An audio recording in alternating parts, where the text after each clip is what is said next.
All right. Alrighty, we are live right now. It is 5 p.m. Mountain Standard Time. We're competing with a lot of things going on here on the other side of these walls. There's rehearsals going on, and outside the patio across the other way, there's people working on cars. So bear with me today. We'll try to get this show off in its proper manner. Um, I was going to present some things a little differently, but I changed my mind. So today's topic is actually two different things.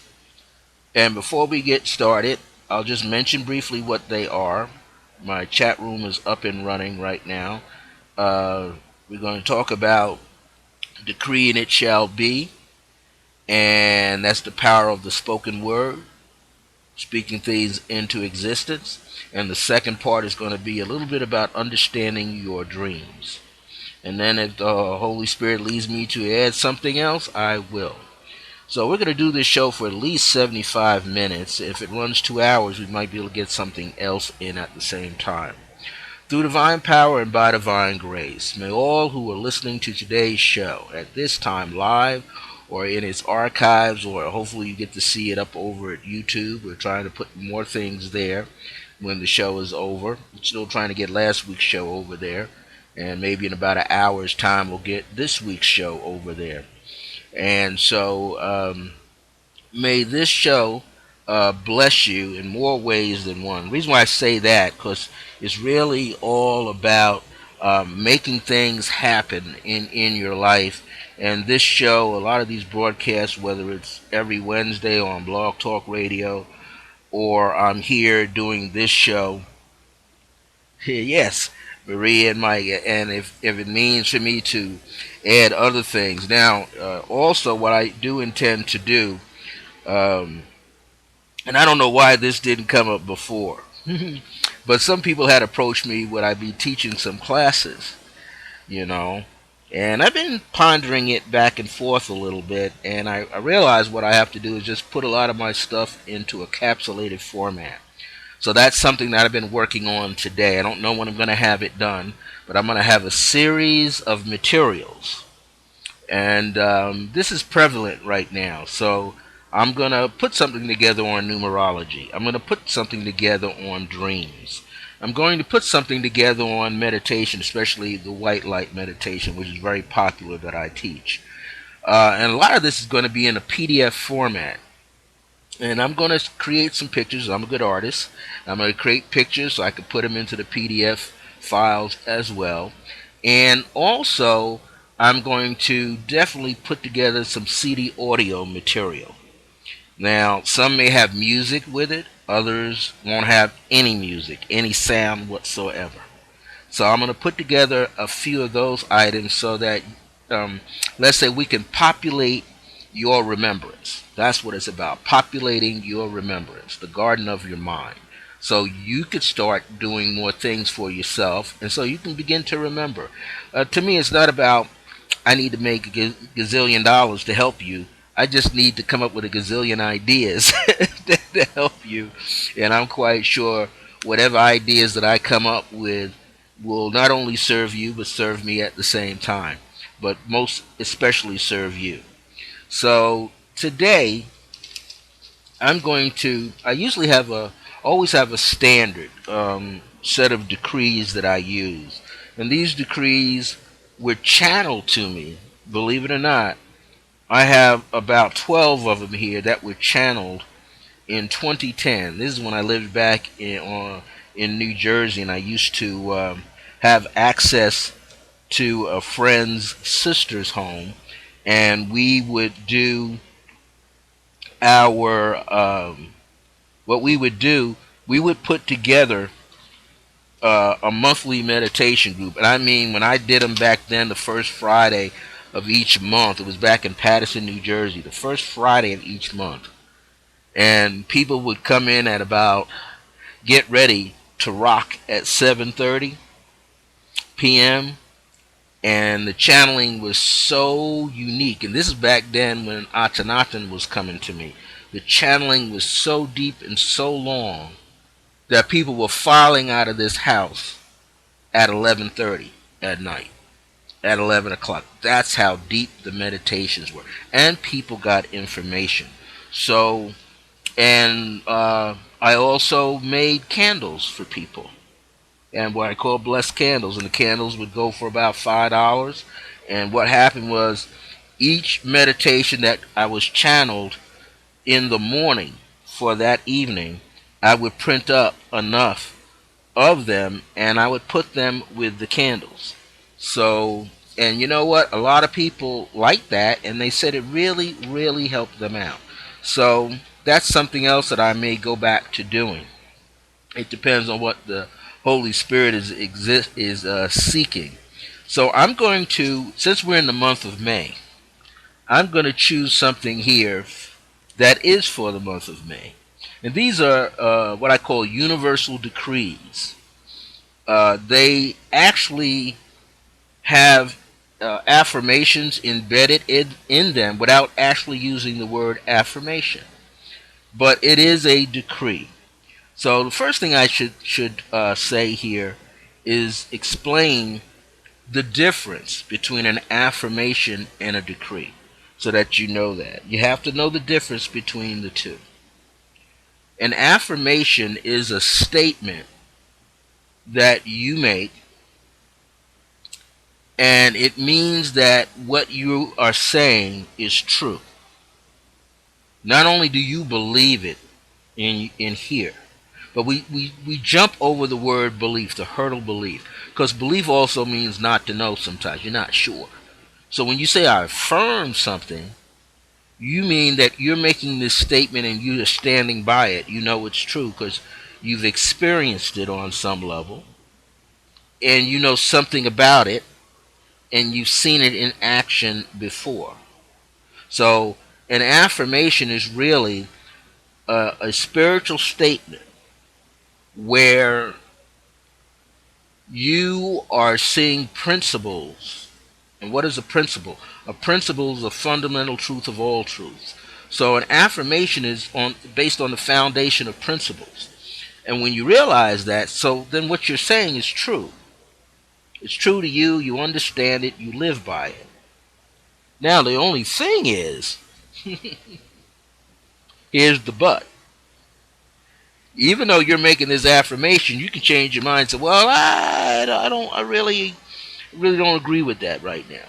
So that means you have what we call a reservation. You're holding back a little bit. But a decree, Decree, a decree it means this.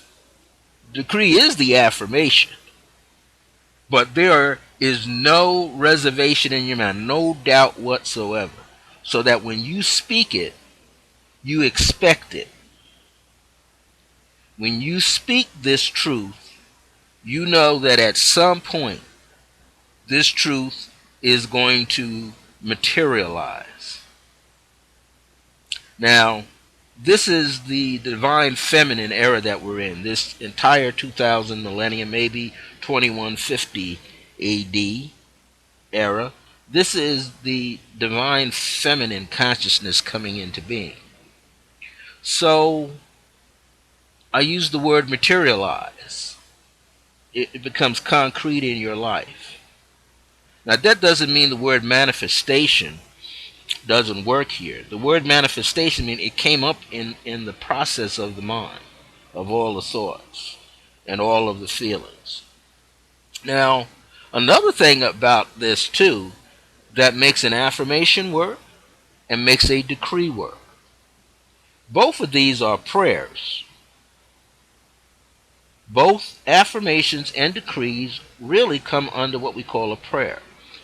And when you prayer, ER, that suffix part at the end means ultimate, is the ultimate way to say something. What is the ultimate way to say something? Speaking from your heart. When one speaks from their heart, we know that inside we are working with what we are feeling. And now, all metaphysical people, all shamanistic people, all occult practitioners, they understand this. Positive thinking movements understand this, what I'm about to say, added on to this, that you have to realize. And there's a teacher, and one day I'm going to get one of his books. I might step away and pull it over here because I have it right there in my library. I just might take my headset off and step over there so I could read from his book. In fact, I'm gonna get it right now. You have to excuse me. I have to take off my hat, pull off my headset. I'll be right back. I believe I have this book here. I want to make sure. Oh, it's here.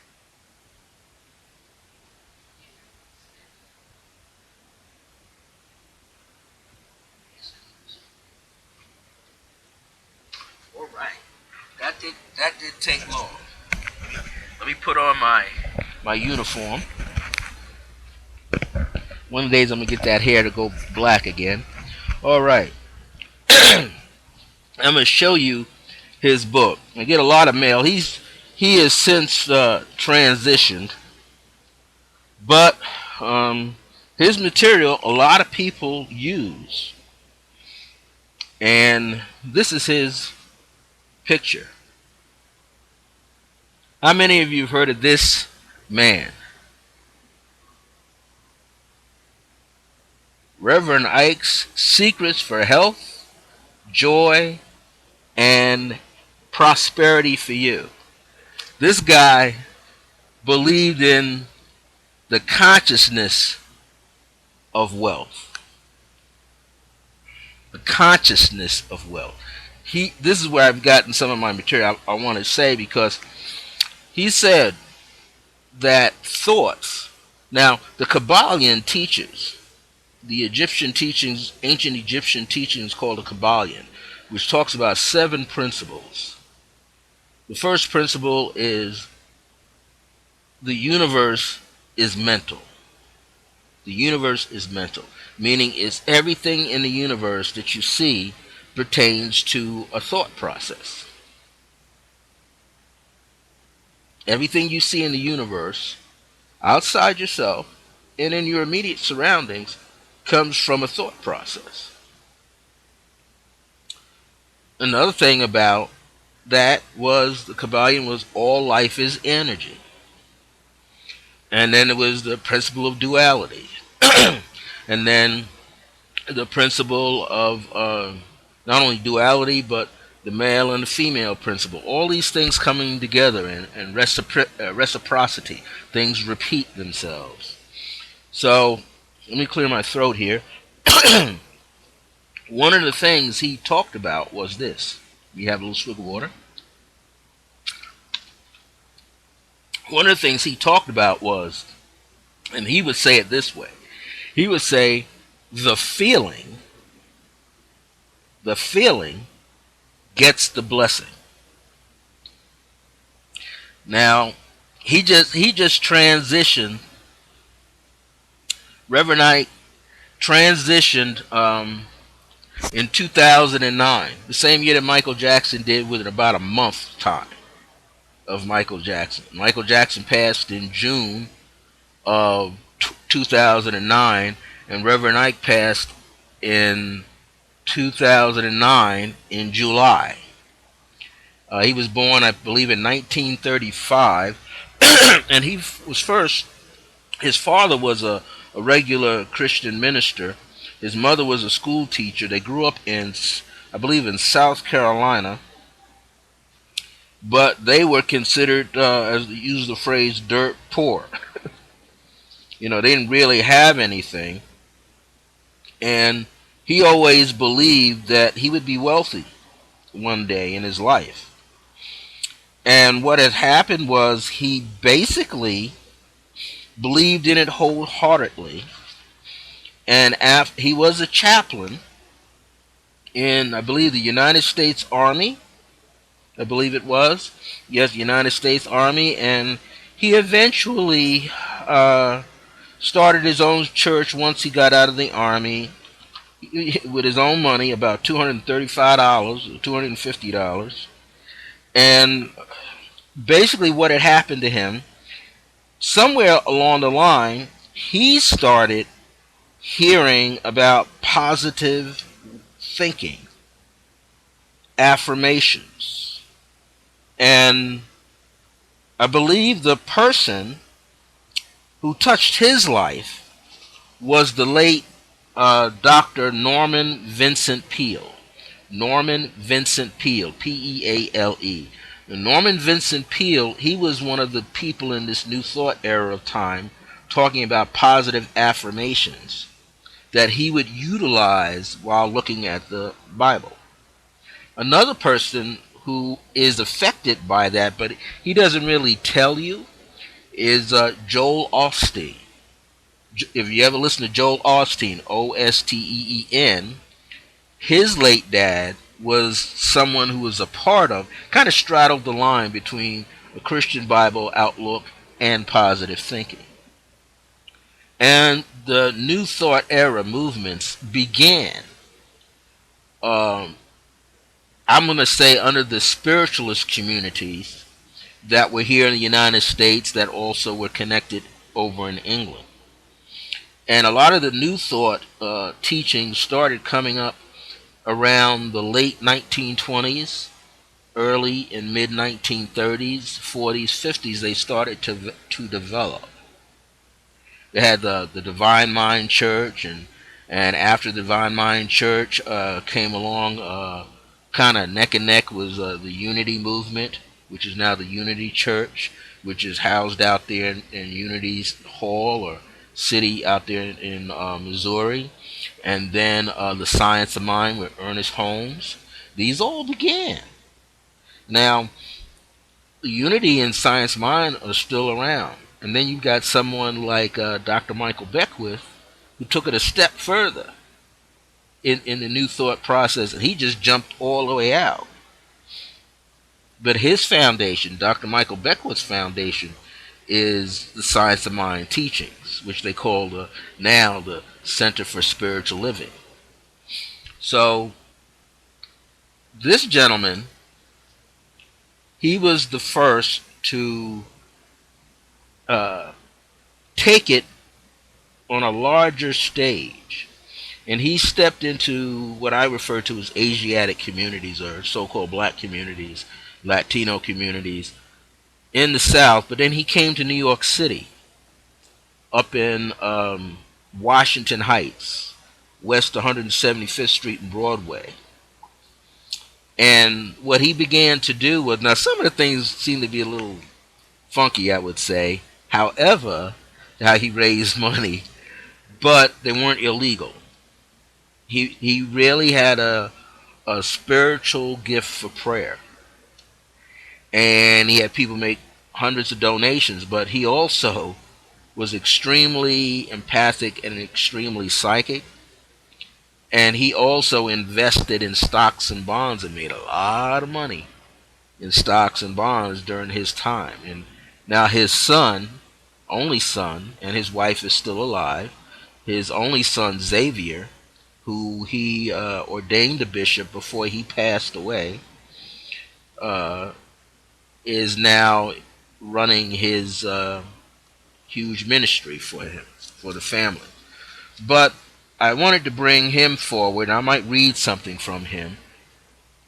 Was that a lot of, yes, Anthony Robbins, all of these people, what it is, if you think of it, many of them came out of a period where they were at their lowest. Reverend Ike, he was at a period when this all developed from in his mind and his heart, that his family was poor. But he used to do some visualization things on his own. And I'm going to bring that. I'll try to remind me a little later there, Marie and Mike, about Reverend Ike's um, vision techniques that he used that made him who he was. He transitioned extremely wealthy. But he used to say the feeling gets the blessing. It means you got to put your feeling into it, your emotions into it. And when you put your emotions behind your words, you kind of fast forward your words so that you come to the end result where you're very happy. So I want to pick this particular one here that equates with this month. And it's called a universal decree for spiritual readiness. Now, I'm all for spiritual readiness. How about you? We want to be ready at all times. What do we be ready for? We're ready to not let anything negative upset us. Thank you. Not let anything upset us, throw us off course, not allow anything to get in our way of our happiness, our joy, our celebration of life, and also feeling good about ourselves. So this is a universal decree for spiritual readiness, and this came to me all these dates whenever I read these affirmations, these 12 decrees, universal decrees. They all came to me like on a Friday, just in time for the first Friday meditation groups I was doing back in New Jersey. Was May 7th, 2010, and it goes like this. And then I'm going to teach from it. Through divine power and by divine grace, that which is the infinite spirit as God called, now in brackets, I am in me. The indwelling spirit imprints the divine plan of my own I am presence in every part of my cellular memory. I affirm this is true, and I decree that this shall forever be truth in me now. Our next paragraph. I see and decree that God's own seed thoughts are always flourishing in all ways from the deepest center of my heart through deep-centered prayer and meditation. I shall bring forth from the depths of Akasha, which is spelled Akasha, in me as God's remembrance within me. I decree that I know my purpose. I decree that I remember my purpose. And I decree that I am and shall be spiritually ready to live the light I was born with, the light called I am. I decree and I am well and able to receive greater and more vibrant light that resonates and elevates my being to higher plateaus of understanding and living. I decree that by being spiritually ready, I am open to receive and be the beacon light, excuse me, in my own life. As the universe is always ready to birth me and manifest me, I am always spiritually ready to birth new levels of positivity. Excuse me. Well, the words are moving something inside.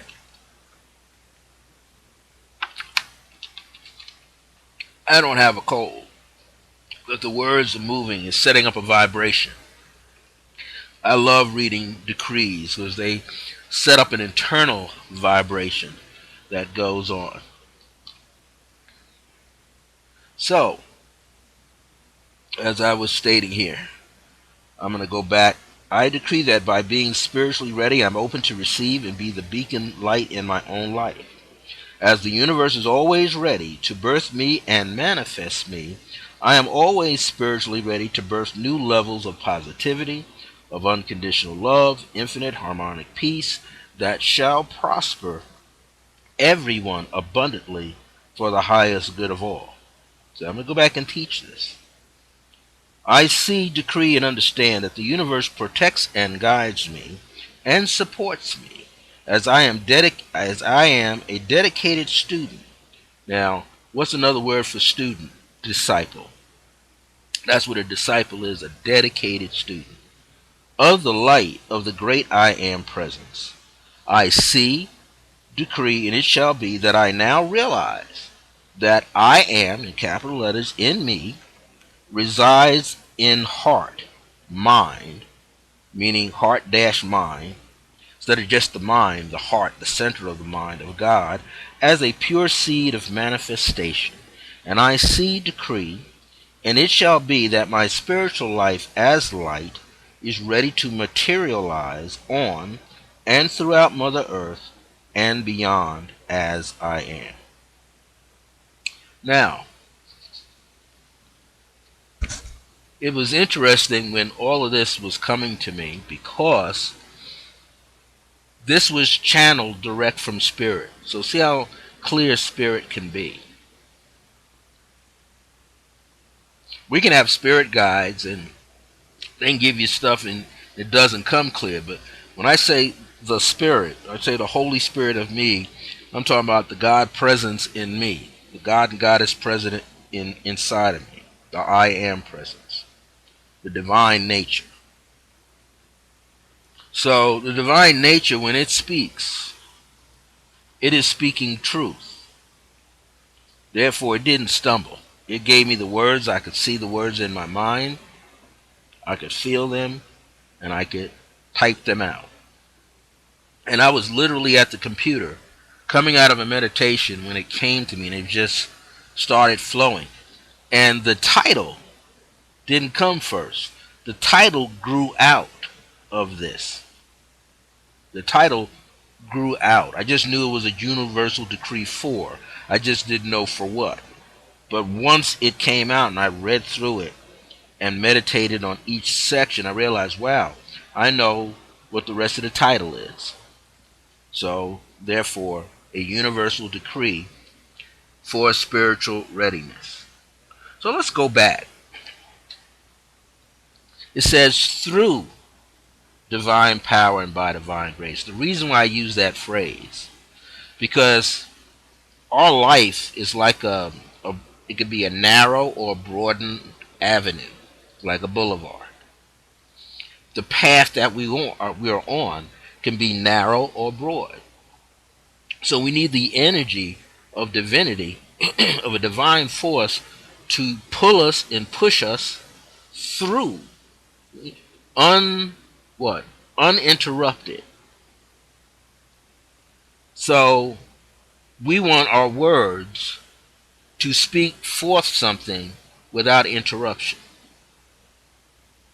even though in the current moment it may not look like we could see the end result, but in each moment is like an archway within this greater spectrum that we're traveling through.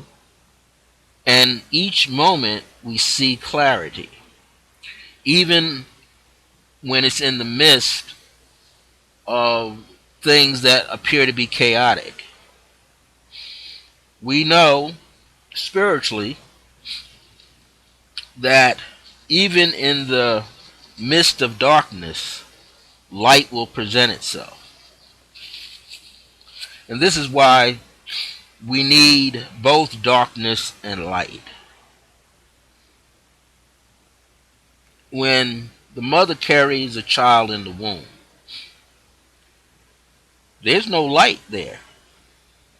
It's darkness. However, the energy coming back and forth from the mother through the umbilical cord between the mother and the child, the energy, the nutrients that are there that the child's receiving from the mother is producing light within the child.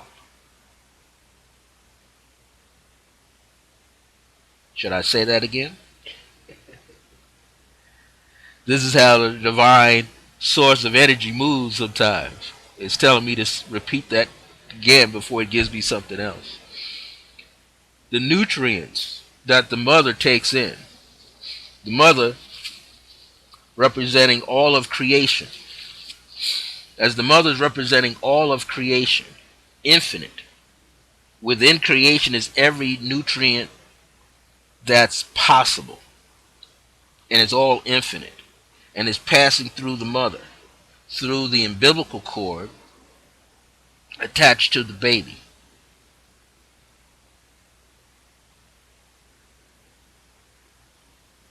And that baby's being fed by all the nutrients that the mother is picking up and filtering to give to the baby automatically. So it's the same here. Through divine power, meaning there's a force in which the power can be felt. The force is infinite. The power is the result of the force. The force can't be seen, but it can be felt as power. And then it says, and by divine grace. So what is divine grace? Excuse me. Divine grace is bringing forth something that is creating ease and effortlessness. And as I've taught before, grace is given to those who are open and not open to receive. They used to hear a lot when I was growing up. I came from a family that did both things. My dad was a Mason. My mother was the Eastern Star. My mother studied Rosicrucianism on her own and was affiliated with some groups out on Long Island, where I grew up, Long Island, New York. And so they got the spiritual and metaphysical side of the biblical stuff that they were getting. And they were always talking about these things. That this information, that the presence of grace was always present. It's just that the mind and the heart had to receive it. Some people in Christian organizations, this is not speaking about or really against them, but some people will say sometimes, excuse me, that you'll ask them, how you doing? And they go, oh, I'm feeling great and I'm highly favored, meaning that grace is present. Well, guess what? Grace is present all the time. Grace is present all the time. Grace is the generosity of spirit that's laid on you from the divine. It just depends if you're ready to see it and feel it. Sometimes we don't see and feel it until after something takes place or a series of events take place. Then we say, wow, by the grace of God, there go I got through that. But that grace, that spirit of grace was present the whole time. You just didn't see it. You just weren't aware that it was there with you before holy crap broke loose. You wasn't there. You wasn't aware or ready to receive when holy crap was going on, and you were in the midst of it. It was still there. You just didn't slow down enough. We just didn't open our eyes. We didn't open our eyes enough. We didn't open our heart enough to recognize it being there. So this is what that part is, through divine power and by divine grace. Now it goes, that which is the infinite spirit as God, called I am in me. Now, I'm going to jump to him for a second. This little gentleman, I'm not going to say this guy used to say that the name of God is called I am. And whatever you place after it, you become. And it made a lot of sense. I'm going to repeat it again right here. He said, the name of God, or if you want the name of God or Goddess or Father, Mother God, is I am. And whatever follows after it, you become, if you so choose to use it. And he said we used it often. We just didn't capitalize I-A-M. And if you think about it, it makes absolute sense. If you get up in the morning, you're not feeling well, and somebody's like, "How you feeling today?" I'm feeling sick. Now, did you say it like I'm feeling sick, meaning mentally, or did you say it I'm feeling sick, loaded with emotions? What he was suggesting is that your subconscious mind doesn't know the difference between your mental energy nor your emotional energy, but it's going to take in whichever one has the most weight, the most energy behind it. So usually a mental thing, it has no weight. It's kind of, as they say, airy.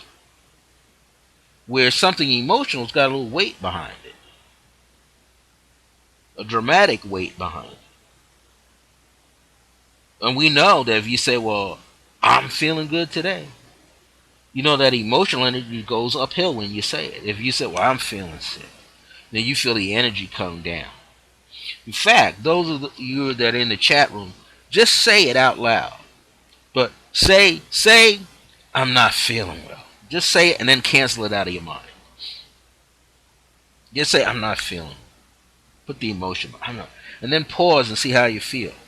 You're going to feel, I'm not feeling well. So now cancel that thought. You just put up the word cancel in your mind. Put up the word cancel again in your mind. Put up the word cancel again in all capitals, cancel. Your subconscious knows that. It knows what cancel is. All you want, you can say delete. Delete, delete, delete. Now, put positive emotional thought in motion. I feel great. See how you feel. Does your energy go up a notch? Does your energy go up a notch when you say, I feel great?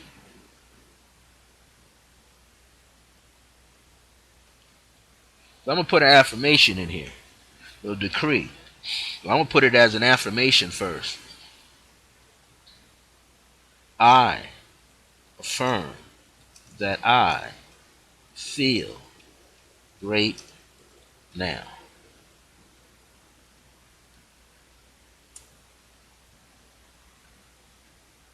I affirm. I mean, I know it's true that I'm feeling great.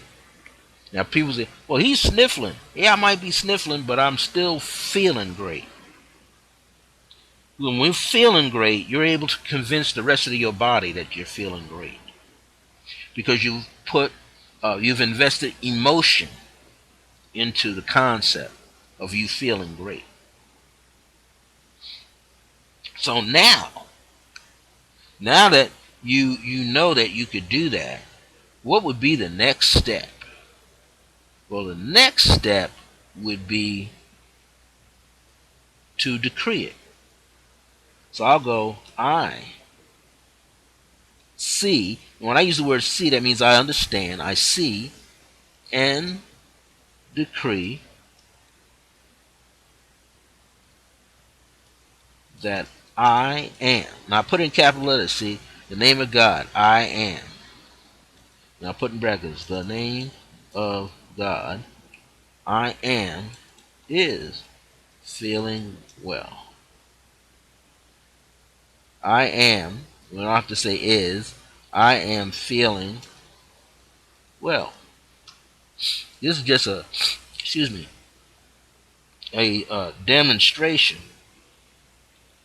of words, the use of the power of your words. Because we wanted to get what? The feeling into place. It's important to get the feeling into place.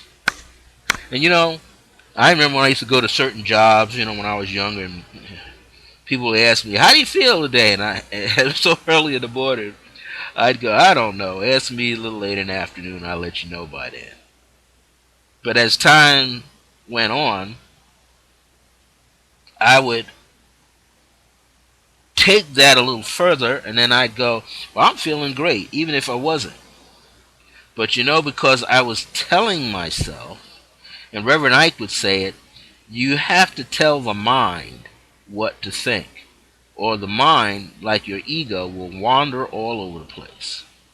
You have to tell the mind what to think, or the mind will wander all over the place. So, always had to do that. And it works right here, you see. What this is really a universal decree for readiness. Universal decree, if I can get it, you can barely see that. That's because this camera angle is off. There you go. What it really is, it's a seed thought.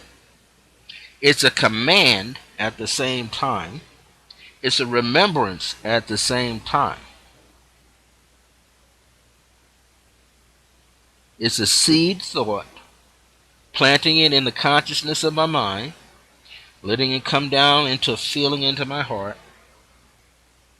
It's a seed thought, meaning it's the minutest amount that I need to get something rolling. And the fact that I know as a gem it's going to work. So we go back here and it says, that which is the infinite spirit, as God called I am in me. Meaning it's the indwelling spirit. Imprints, like a stamp, imprints the divine plan of my own I am presence in every part of my cellular memory. Well, that's just really saying that within your deepest part of you, in your cellular memory, in your DNA, RNA, all of that down in there, you already know. Spirit already knows. The soul of you, as spirit, already knows. That's why it says indwelling, living on the inside. Spirit lives on the inside, not on the outside. Spirit doesn't live on the outside of you. It lives on the inside of you, right down to every cell of your being, your memory. Then it says, I affirm. So I know this is true. I affirm this is true. Double, double truth. I affirm. I'm saying, I'm stating that this is true. And I decree, without a doubt in my mind, that this shall forever be truth in me now. Not months from now, but right now, in this moment. That first 4 lines, 3.5 lines, that's like the preamble of the rest of this. That's like the ace in a deck of cards, the ace in a tarot deck. Aces comprise everything. Everything you want to know about a particular suit of the tarot, whether it's the ace of cups, or the ace of rods, or the ace of swords, or the ace of pentacles. If you want to know what the pentacles is all about, just study the ace of pentacles first. That's a synopsis of everything that's in there. The rest of the cards is just a little further additional explanation for you. But you gotta get into the first part, the main premise, the main truth. So that was the main truth. Now we begin to deal the cards out. I see and decree that God's own seed thought, I said God's, meaning the universal mind's own seed thoughts, are always doing what? Flourishing, meaning growing, in all ways, from the deepest center of my heart. That says in a nutshell that I know and that I remember that I am a part of the divine source, the universal source, the creator gods as they call it. Prime directive, like on Prime directive says, like on Star Trek, you know. Prime means first. Through deep centered prayer and meditation. I've said it before. The most two ancient tools that anybody can do that helps with personal transformation than planetary transformation is prayer and meditation. Those two things go hand in hand. They're constant. One is yin and one is yang force. The prayer is the yang force, it's outgoing. The yin is the meditative force, that's incoming. I shall bring forth from the depths of Akasha. Akasha is the remembrance halls, the divine remembrance library. They call the halls of wisdom, the halls of everything that's ever transpired in the universe, in every constellation. It's called Akasha. In you, your Akashic records are in the base of your skull. The base of your skull, that point where the little nook part is where you can bend your head back and forth, right up in there. That's where your Akashic records are if you want to discover who you are. If that's where your remembrance is triggered. So the Akasha in me as God's remembrance within me. So that means if you want to know something about the divine source of the universe, you go deeply into your own Akashic records, because every part of you has had an experience with that which we call God or Goddess, meaning that you come to the realization that you are God or Goddess wherever you are in the greater constellations and beyond. Then it says, I decree. That means without any doubt in my mind, I decree that I know my purpose. The people often ask me, well, what is my purpose? Well, we all have a purpose. We all have major purpose, and we all have minor purposes. The minor purposes are like the tributaries of streams, the extra branches of a stream, and the streams are a tributary of a bigger body of water like an ocean. So, it says right here, I know my purpose. You can walk around without a sense of a purpose and convince yourself through feeling that you have a purpose. And eventually, because you put your emotions behind it, the emotions are the most magnetic side of yourself. You begin to draw unto you experiences that will assist you in defining deliberately what your purpose is. So that's why you say, I decree that I know my purpose. Even if you're not sure, decree it with feeling, and the purpose will rise up around you. It'll start, it's like a spirit. It will begin to bring you experiences. Then it says, I decree that I remember my purpose. Again, it says, I decree that I know. So you already know, it's like intuition, I know, without a doubt. Then you say, I decree that I remember my purpose. The word remember means you bring back all parts of yourself. Remember. Member is units, parts of a whole. If you're remembering, you're bringing back the pieces together, you're matching the pieces up, you're making sure that they fit and that nothing is out of place. And RE, which is a prefix here, it also means that once that is done, it's then elevated. You're then elevated. Once you remember, you become elevated. You go to a greater height with your purpose. Your purpose means, what's your destiny going to be like?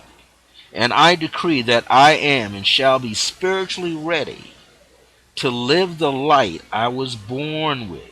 Because that's what happens. What is your purpose? Your purpose is to find out what kind of light do you have inside of yourself. Well, the first light is called I am. The second light then gives you direction and gives you purpose. What do people call it? I need to have a reason to live. Do you have a reason to live? What is your reason to live? It's just a question. What is your reason to live? Why are you here? Many people say, well, I was born here in Albuquerque. Well, guess what? I wasn't born here, but I was led here. I was told to come here. And the minute I came here, I felt this is home. I've been here before, numerous times. Out of body experience, as well as other lifetime, other life stream experiences. There is not a place here in Albuquerque where I don't feel comfortable. I've been on the southeast side. I feel all right. Feel comfortable to me. I've been in the northeast, what they call North Heights. I feel comfortable. I've been on the east side at the foothills. I feel comfortable. I'm over here on the west side by the petroglyphs almost. I'm comfortable. Been in Northwest. I'm considered the lower Northwest, but I've been more Northwest, and I still feel comfortable. I was in Santa Fe with a friend of mine who came out to celebrate our birthdays. He's living in Seattle, Washington. Guess what? I felt comfortable, even in Santa Fe. But I feel more comfortable right here in Albuquerque. There's something about Albuquerque where I feel at home. I can go for a walk and just walk. Feel at peace. I feel excited. And I've been to Santa Fe several times. Not all over, but when I'm there, I feel all right. There's something about the state of New Mexico where I'm comfortable. Now, I haven't been all over yet, but I've been in some places, Deming and a few other places with my spiritual family. I just feel at peace here. So, I say that because when we get to the point of understanding that we have this light inside of ourselves, this light gives us direction, it gives us purpose, it explains our destiny, and it makes us feel comfortable, but not so comfortable that we become complacent, but we're spiritually ready. Our eyes are open. So it goes, I decree I am well. See, I'm all right with this. I'm well. And able means I have the ability to receive greater, meaning more and more vibrant light that what resonates, which means it harmonizes with me. Sonar means sound. It resonates, creates a sound that I feel comfortable with and elevates my being to higher plateaus of understanding and living. I know that I can raise my consciousness. I decree that by being spiritually ready, I am open to receive and be the beacon light in my own life. So you can't be a beacon light for anybody else but you. That's why they say you must have self-love. You must love yourself. You must have higher self-esteem, not low self-esteem, higher self-esteem so that you what? Make yourself more noble to you. It says, as the universe is always ready to birth me and manifest me, the universe is ready all the time. I got to be ready.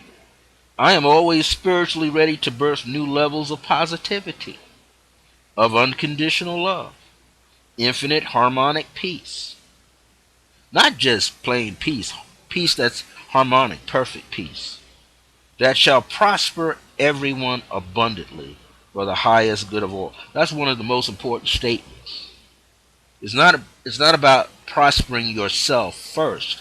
Yes, you are prospering yourself first because you work on yourself first, but you want to make sure that whatever you are doing is for the highest good of all. That means everybody that you come in touch with will get what? Blessed by what you're doing. It says, I see, decree, and then it says, understand. Now, some people use the word overstand, but you can't stand up over and look down until you get under something. What do you got to get under? You got to recognize the divine, that you're under it. Huh? The baby was not born outside the mother's womb. The baby was born what? In, under the mother's belly. Huh. Tell that to somebody. I got that. Yes! Now, I'm not preaching now. I'm just bringing in what this. Every time I use these seeds, the universe drops more information. Now, I know somebody's going to want this, so since right here, Marie and Mike, if you would like for me to send you a copy, I will type you up a copy. I'll put it in PDF form so that you can open it and so that you can print it out. Would you like that? Say yes again. I'll put it in here. Would you like a copy in PDF of this decree?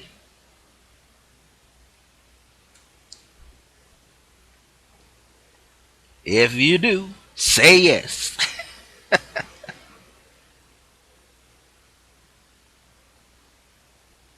I wanna I know when I had taught on the Thor Ministry Radio Network, and I did this, and I believe you had a chance to hear it, but wasn't able to, produce it. It was just so much. But I want you to have it.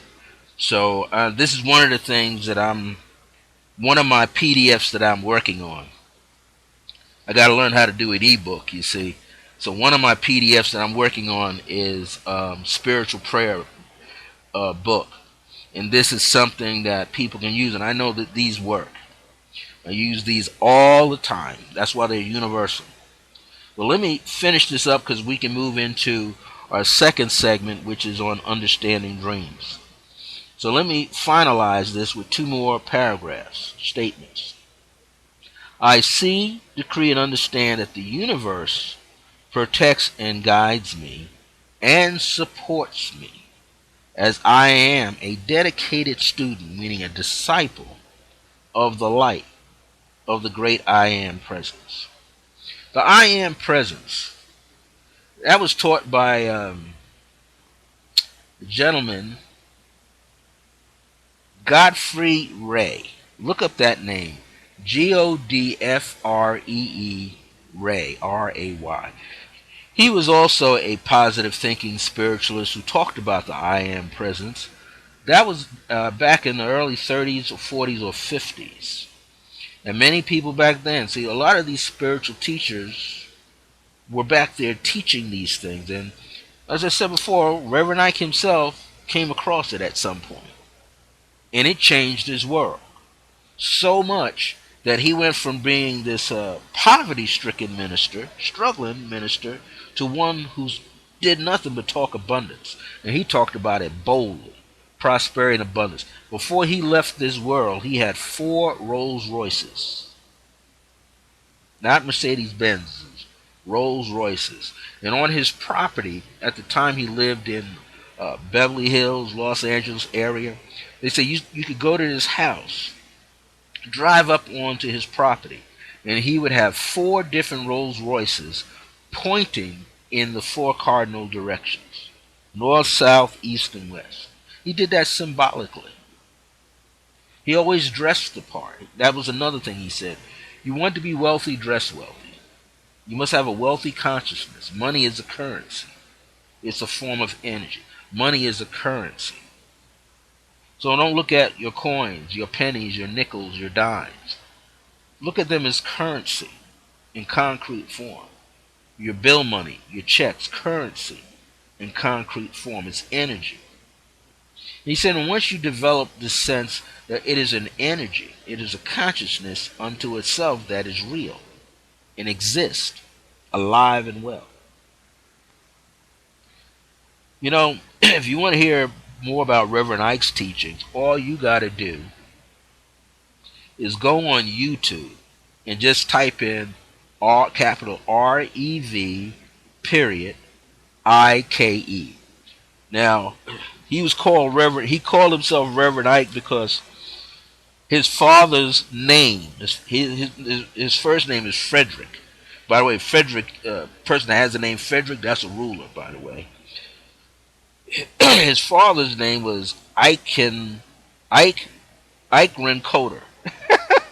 And it was spelled Eikerenkoetter. Ikerencoder.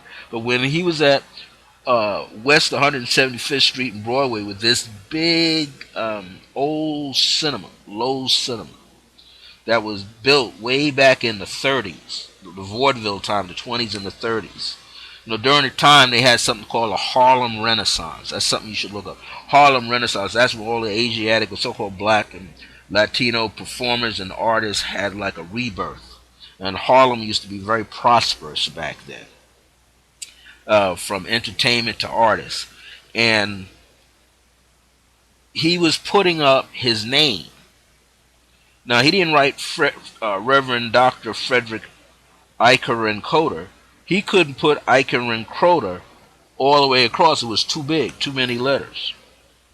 So what he did was he shortened it. He took the E off, and he saw Ike, I-K-E, and he just put up there Reverend Ike. And when he did that, it just took off on its own. So it's 6 p.m. Mountain Time, but before I'm done here, I'm going to go to this last statement. It says, I see, decree, and it shall be that I now realize that I am in me, meaning the God in me, resides in heart, mind of God as a pure seed of manifestation, meaning came to mind as a pure seed. And I see, decree, and it shall be that my spiritual life, which supersedes your material, physical life, as light, is ready. It means it's ready to be what? Birthed out the canal, down the canal and out, ready to materialize on to this earth and throughout Mother Earth and beyond as I am. So that means everything we're supposed to do, everything that we're designed to do, is to do what? Is to create, is to create life. Our words are to create life. So what I want to do is, and I promise to read something that he said. I mean, there's a lot of things. This book is set up so that when you read it, you go month to month and carry you on, and you just keep repeating. But I want to take just one. So his book was loaded with affirmations. But I want to take one element, and I want to bring it as he calls a affirmative treatment.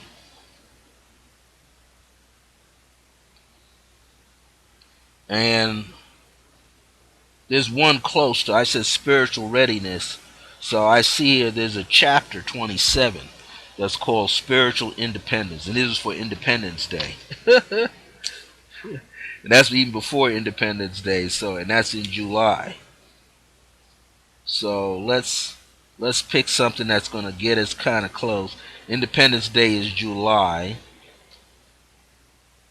So bear with me a second here. I'm going to go right to the source of this, because these are very powerful times.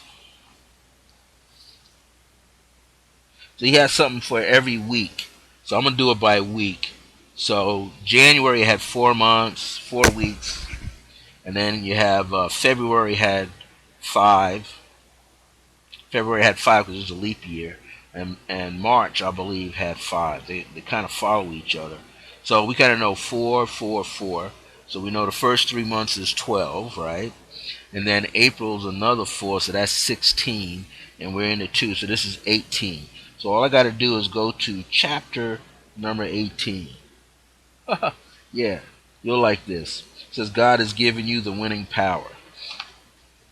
I know if I pull this book out, and I channel him also, he comes to me big time. So we're going to go to 18, and then we're going to switch in to talk about dreams.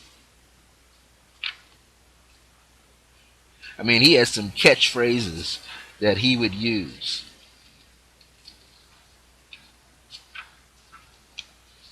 I mean, some serious catchphrase. But his teachings were good. He says, God has given you winning power. God has given you winning power.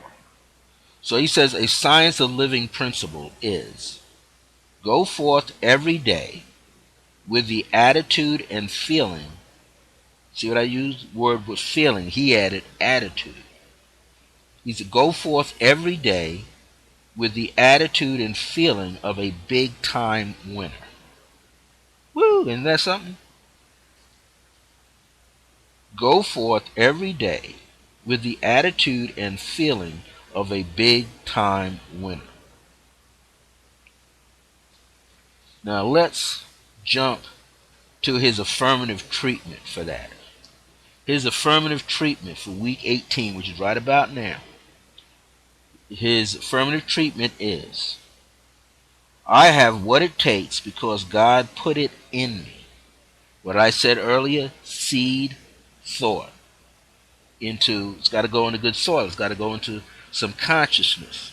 Said God's gift of health, happiness, love, success, and prosperity is in me.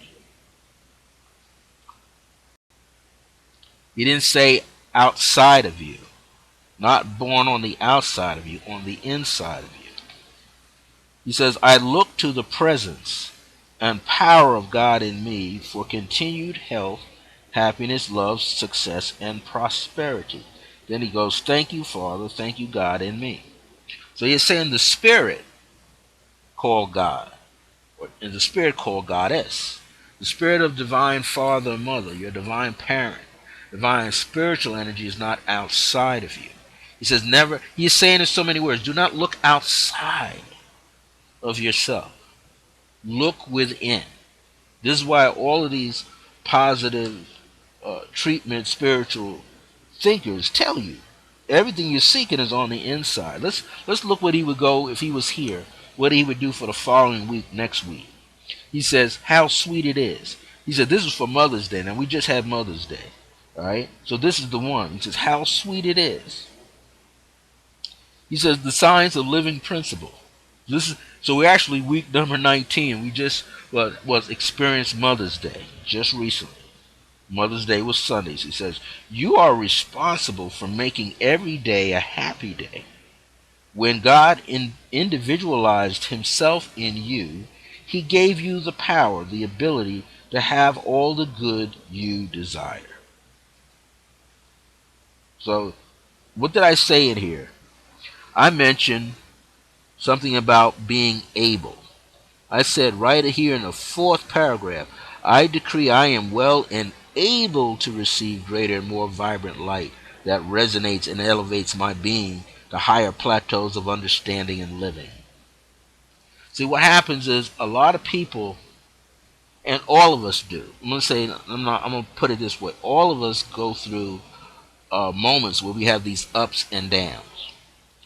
We go through moments when no one believes that you're going to be successful. We know there are a lot of people, not just the people who are celebrities, who have been told that. A lot of everyday people have been told, "Oh, what you're looking at doesn't mean anything." Or some people are in it, but they don't believe it because they don't see you doing it, so it must not work. No, everything takes time. You can ask any farmer when they plant a seed, don't they have to give that seed time to germinate? And how do they give the seed time to germinate? Well, first they got to prepare the consciousness. They got to prepare the soil. They got to prepare the soil to receive, right? You got to give nutrients to the soil. When the soil takes in enough nutrients and has enough water, has enough heat, has enough moisture, then it's ready. Then now you plant a seed in there. There are nutrients already there. They're going to connect with the shell of the seed, and then the seed is going to break open in the right time. And then what? Roots is going to germinate. Roots are going to go into the earth. And as the roots are going into the earth, then a stem is going to pop up, and it's called a seedling, right? It's going to pop up through the earth. If you've prepared the earth with just enough water, that seedling should pop up. Why? Because it's shooting toward the sunlight, which is now where it's going to get the rest of its nutrients, just like the soil of the earth. It's going to get it from the sun. The sun represents what? The spirit of all life. And as it pops through the earth, then we're going to see something. We're going to see it, what? Take on some stems, and we're going to see it take on some other things. And as it takes on these stems and these other things, then what? We are getting ourselves into position. So he is saying how sweet it is. The sweetness of life itself. He says if you want to experience the sweetness of life, you have to let your attitude toward life be how sweet it is. You know who used to say that? Jackie Gleason. How sweet it is. How sweet it is. He's actually telling you have an attitude like that, the sweetness of life. He says declare it with your heart. A declaration is just as important as a decree. When you declare this, means you're proclaiming this, you're announcing this. There's no doubt, and then you're going to decree it, and then you're going to live it, then you're going to celebrate it. He said that is a wonderful way to express your attitude toward life. How sweet it is. It is a good way to express thanks. What's thanks? Gratitude. This guy is talking about this. Let me tell you when this book was put together. You see, he's talking about gratitude. And Oprah wasn't the first one to talk about it, neither were these other people. He said, gratitude, let your attitude be full of gratitude. I'm going to tell you when this book was put together. This book was written by him. I mean, it's perennial. This book has been out there for ages. This is when he had his P.O. box was 50. But this book really goes back to the 60s. He's been using it ever since then. So we're talking about 46 years of this material being out there for people to do what? To study it. It's a study guide. So he doesn't give a year here, but I know this book this is like, I don't know, the umpteenth edition of this book. But this book has been out there. Oh, here it is, copyright 1982. 1982. So that's what? 34 years. And we can take it back further than that, because my mother used to listen to him, and I was still in grade school. And that was when I was about 8 years old. My mother was listening to him. That's 1960. So these teachings have been out since the 60s, but he finally put it into book form in 82. Copyrighted. So this tells us that this stuff works. So let me go right over. Let me go right over to my dream notes, because I don't want us to miss anything. So let me pull off my dream notes, and let's just give you the idea of what a dream is,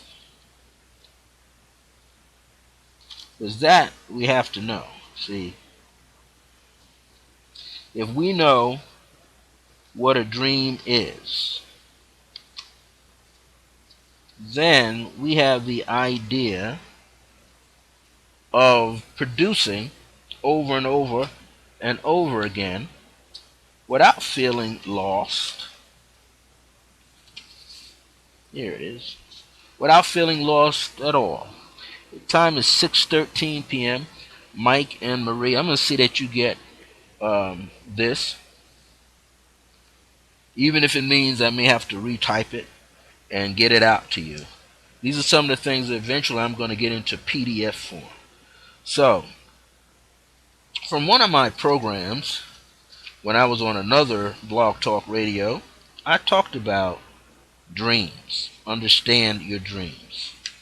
And I'm going to bring this across tonight, and then to next week, in the beginning of the show, we'll go over it again. But we need to know right now, at least the introductory and little synopsis of this. What are dreams? Dreams are basically the unconscious side of ourselves. When we are asleep at night, this is when our activity is greatest. We often daydream. We've done it as children, right? We daydream all the time. Children do it all the time. They're in classroom waiting for the clock, looking out the window, daydreaming, meaning practicing in their mind what they would really like to be doing rather than sitting in the classroom and learning. So as one is there, doing that. One is seeking this, and as one is seeking this information, I want to put here for my own records, understanding your dreams. I'll put here intro, because next week we're going to pop into the first part of the program and talk about dreams. So dreams are these, when we are asleep at night, we get all of this energy in the form of sounds, symbols, scent. It really puts our five physical senses into these movies that we have that's going on. And one of the things that dreams are, when we dream, is often during the daytime we don't get a chance to fulfill our needs or desires of what we want, our thoughts. We don't get a chance to see them worked out. So we experience, while we are asleep, those same things in dream state. In Menlo Park, California, in the 1970s, and a little earlier before then, there were many studies done on dreams. And certain agencies, and I'm not going to be too clear on them, but certain agencies, for my own protection, certain agencies went in and studied dreams. And they got into what was called lucid dreaming, which you can look that up, Lucid, lucid dreams. There's that unconscious state of dreams, and then there's the lucid dream. And there was something that they came up with a term called REM, R-E-M, R-E-M, REM. And REM means rapid eye movement. So what happens is they would take the selected person, the candidate, for the dream study, many of them, and they would tape electrodes to their eyelids, but mainly around the eyes and the face. His eyelids kind of rough, and you got to pull that off. Your eyelids are very sensitive, so they would tape these electrodes on the sensitive points around the face, especially around the eyes. And these electrodes with wires were connected to machines, so they could measure when the candidate was experiencing a dream. Were there any body sensations, physical sensations, that would let the person know that they are having a dream experience? And these things also were along their arms and hands and legs and chest, and the body would have a reaction. And the most significant reaction was the rapid eye movement, which means the eyelids would be flickering very fast, or the eyes were closed enough, but the eyeball was just darting back and forth, and they could see it. They're able to record this onto a screen with the pen and paper. It's almost sort of like a lie detector, but different. And so when the lines were agitated going up and down, they knew the person was having an experience. What they also found out, too, was that about every 90 seconds, or the person's experience would last about 90 seconds. That's a minute and a half, close to it. That would say that they were having a dream. For those of you who have a partner, the next time you see your partner asleep, see if the partner is having an induced dream. See if you notice that the body moves. Animals dream too. Dogs, dogs dream of running down rabbits and cats and other dogs. I know my spiritual sister, Renelle, that when they lived in New Jersey, they had a dog, a Rottweiler, German Shepherd combination dog, called, his name was Bandit.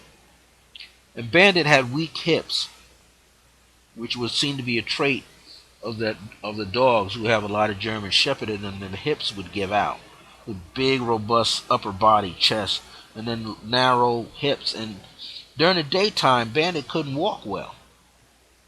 Bandit couldn't get up. It was very difficult. You had to help him get up because his hind legs and the hip area was weak.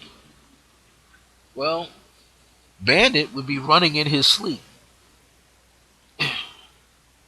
Let's say it again. Bandit would be running in his sleep. You could see his back legs in motion as if he was galloping in sleep. Now, we see it today in our doggies. My sister has two dogs, a female Sakara, and Sakara, a beautiful dog, black and white dog with beautiful markings, very intelligent, and her little stepbrother Gaston, he's more muscular-like and heavy. And I watch them dream, and their back legs be moving, and they're growling in their sleep. They're having dreams. They have dreams as well. Cats have dreams. You just don't see them too much. They're usually out of the way that you don't see them. But they're having them too. Their legs, body twitch. So everything that has eyes and ears and sensitivity on some level can experience dream patterns. So I say this because even we are having dreams. Sometimes people say, I don't remember my dreams. I don't know why, I just can't remember them. Well, you may not remember the dream, one, because you're having lots of dreams. Some people can tell you that they wake up the next morning and say, well, I had this dream, da-da-da-da-da, and then I had this dream, and then I had like 3 dreams that I can remember. After a while, 4 dreams they can remember. After a while, 5 dreams. Why? Because the dream scenario experience takes about 90 seconds or more. Roughly 90 seconds. In that 90 seconds, though, everything is, the eyes are not moving slow. They're darting quickly, bringing up data, bringing up information, experiences. And what's happening is that when this person is dreaming, they could be bringing up several scenarios. And I know many people, and all of us have experienced, if you drink overabundance of water, sometimes you got to get up and do what? Take a leak, as we say, pass water. Or if you don't, you'll pass water right there in your bed where you sleep. But many people will get up. This is the hardest part. To get up, be woken out of a dream, go to the restroom, come back, can't pick up on that dream. That means you would have to program yourself to do that. That I will remember my dream. I will remember where I woke up in the dream. I'll be able to go back to the dream. Usually what happens is you don't go back to the same scene. You're someplace else. And then later it may recycle itself around. There are all kind of dreams. They're repetitive dreams. Meaning you see the same pattern over and over and over. Those kind of dreams mean there's something you need to pay attention to. Then there's dreams that are occurring within the dream itself. Like a movie, you can see that it's morning time or sunrise or pre-dawn. Just dawn is before sunrise, sunset, nighttime, pitch black nighttime. All these things mean something. But you would have to learn how to pay attention to the dream in order to get the information out of the dream. That's the unique thing. You would have to be able to pay attention to get the information out of the dream. So yes, I'm going to be in the very near future. I know I've been saying it over and over, but I've got some ideas, and I'm going to begin to present these in PDF format, which is sort of like a short ebook, so that you could get this information. And I'm going to make it so accessible that, for instance, when I talk about numerology, the key to life is numerology, I'm going to have a segment in there called Numerology and Dreams. I'm going to have a segment in there, Numerology and Colors. I'm going to make it so that it's easy for people to get this information, because it's important. It's always important for people to have information. I want to make sure people can get it.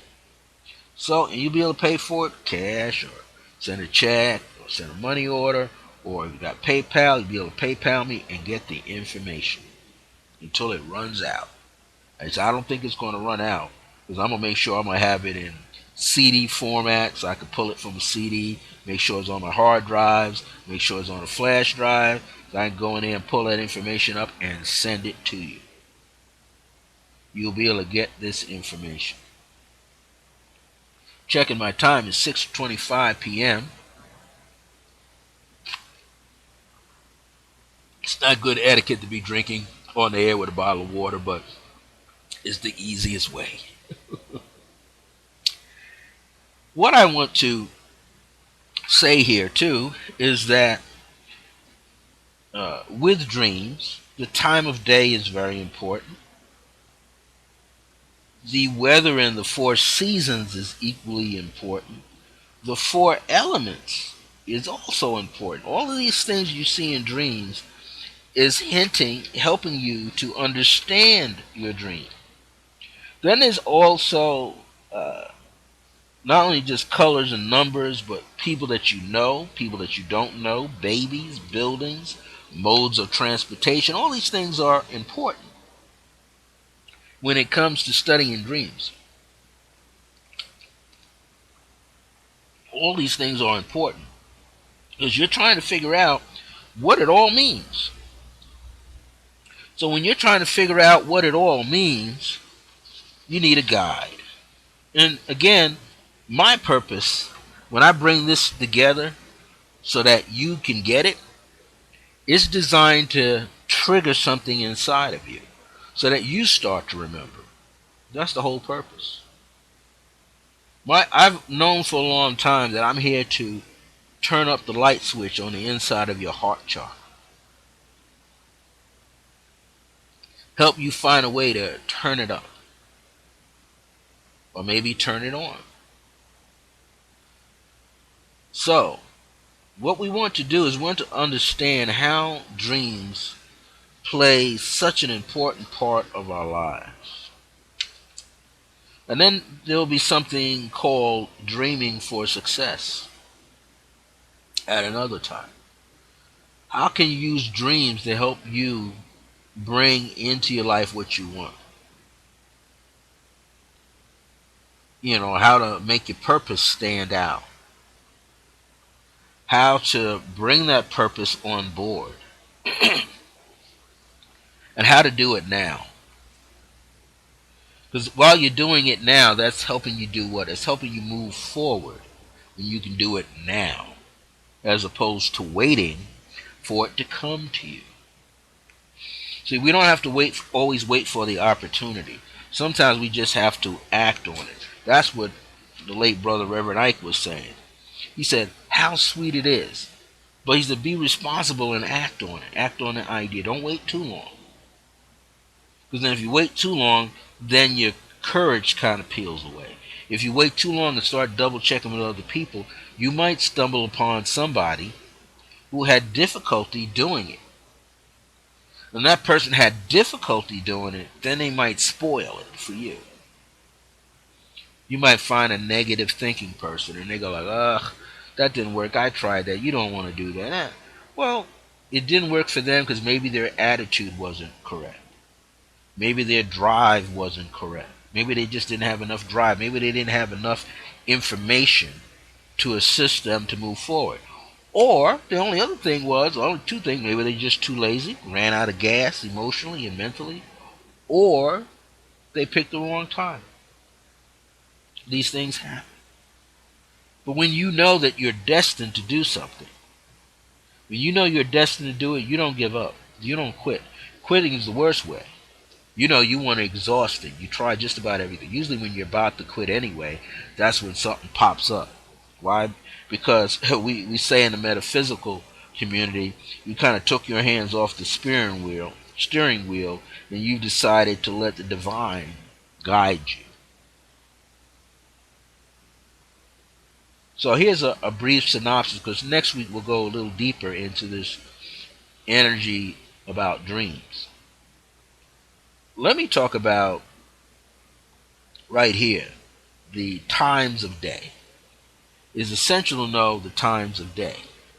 That means the time of day as it occurs within the dream, not the time of the day when you went to sleep and had the dream. No, the time of day is your experience in the dream. You can take notes, write this down in your own way.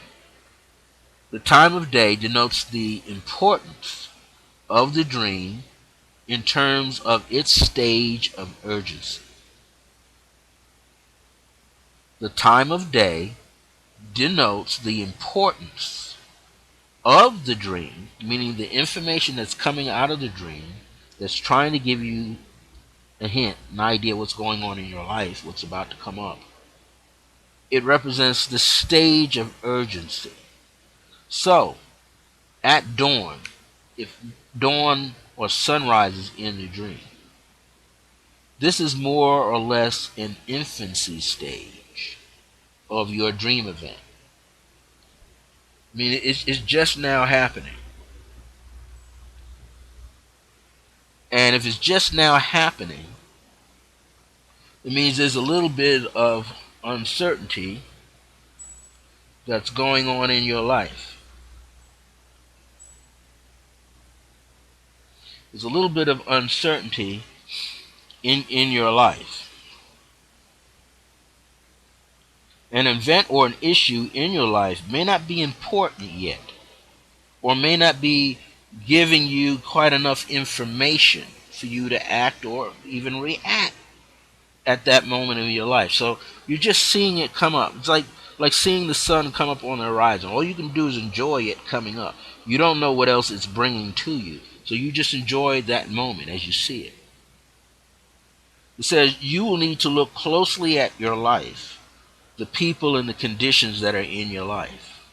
You got to look closely. You got to go over those details that are unfolding on very subtle, minute levels, or those that are not yet impacting you. So let's say the dream may have some connection to a business arrangement that you have with somebody, but it's in the dream. It's just dawn. Now you could use the word dawn. It just dawned on you. It just came into your mind that it means something else. But I'm using the word dawn, DAWN, to represent sunrise. The energy of it just came up in your subconscious. So you're trying to figure out what does it mean.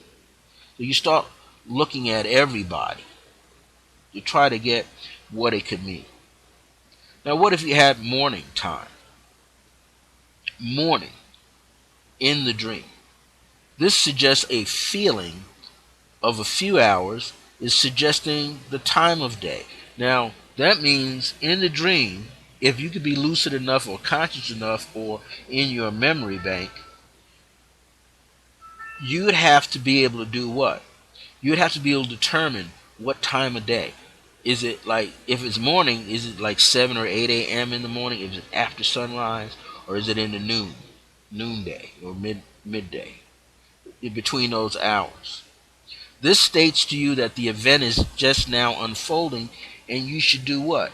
Pay attention to the people, relationships, conversations, actions that are happening around you.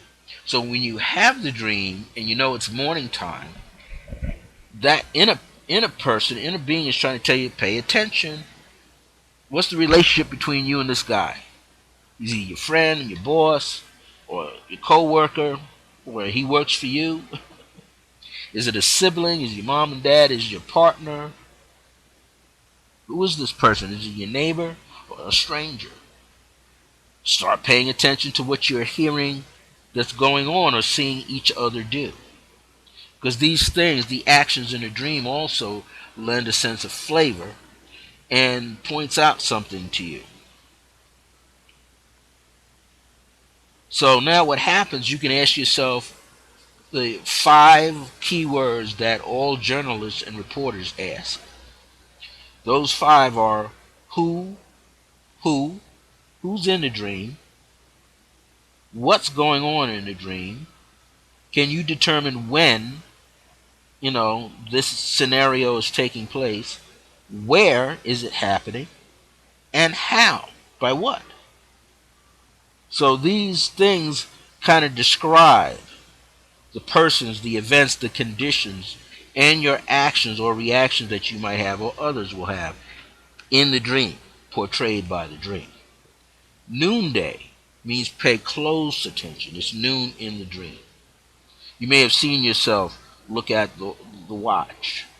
So pay close attention to everything and everyone as events now are unfolding or not unfolding.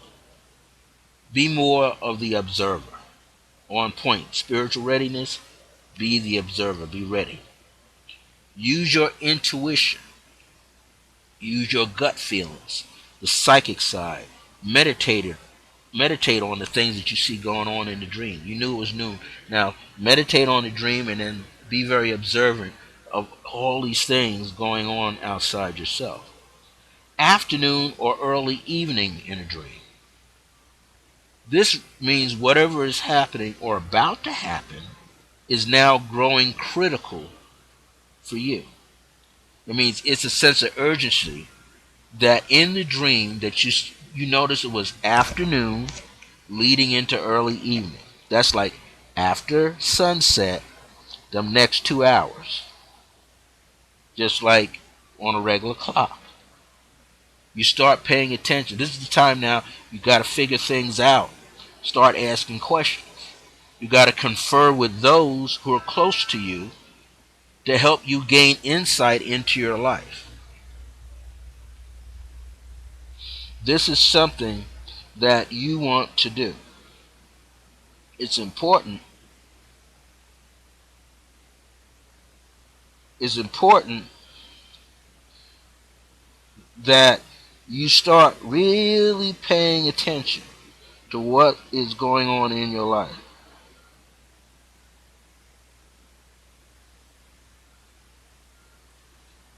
Some people forget I'm broadcasting, so they call and they think I'm going to answer, and no can do.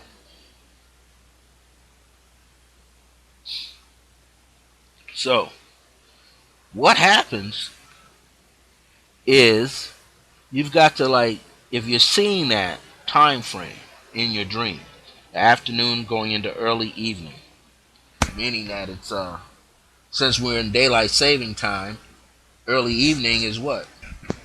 Right around 8 still. It's not nighttime yet. So that means you get ready to ask some questions. Try to figure it out for yourself or get some insight from others. Now, nighttime, dark, in the dream. Dark to midnight, in the dream. If you're getting that, that's a sense of urgency. That means what? At hand, at that moment, you need to seek a solution. You need to find out what's going on and have some solutions lined up. You might have to get expert help. You might have to make a series of decisions that will place you in a better position for success over the situation that's going on. This is a way to break down a dream. Now, there is such a thing that people have said where what you see in the dream, the opposite could happen. Well, that's only way the opposite could happen is you would have to engage your intuitive nature. You'd have to engage your empathic nature. You'd have to engage your psychic nature and your analytical nature. You have to put all of those into motion to measure it out, to get that feeling if it's going to do that or not. But here's something else. Weather and 4 seasons. So I want to make sure we're covering enough. We got a lot of time. It's 6:39 p.m. Mountain Time, which is 8:39 p.m. Eastern Standard Time, 7:39 p.m. Central, and 5:39 p.m., if I'm right, Pacific Standard Time. The weather in 4 seasons. That means happening within the dream. What kind of weather is going on? What season is it in the dream? Well, these do justice to you just like the time of day does. The weather can be your own thought process. And like the four seasons, they can denote or tell you the level of maturity, the state of your own mind. So, let's say you saw rain. It's raining in the dream. Well, if it's drizzling, rain is emotions. So, if it's drizzling, you're a little emotionally upset. But if it's a downpour, you're very upset. Or you will be very upset. Or you're going to be what? Crying. Or it's windy out in the dream. You're not sure. You're unstable about it mentally. You can't make up your mind. Or you won't be able to make up your mind. Or whatever's going on in real life, it's hard to determine which direction it's going in. It's blowing in. Too much heat in the dream. Is the situation making you sweat? Making you feel uncomfortable? Too cold in the dream? Do you feel like you're being frozen out? Or frozen to a state of immobility? Where not only you are procrastinating, but you just can't get past it. This is the nature of how dreams speak. Now, there are more than other ways in which the dream can speak to you, you know. There are other ways. These are just some of the basic ways that I have put it together. Back in 1982, when I was on my friend Lloyd Strayhorn, who's a master numerologist, he used to be on a radio station, 1190 AM, WLIB, up in New York City, Midtown, New York City, and on the east side of 40th, 1st, 42nd, 43rd Street on the east side of Manhattan.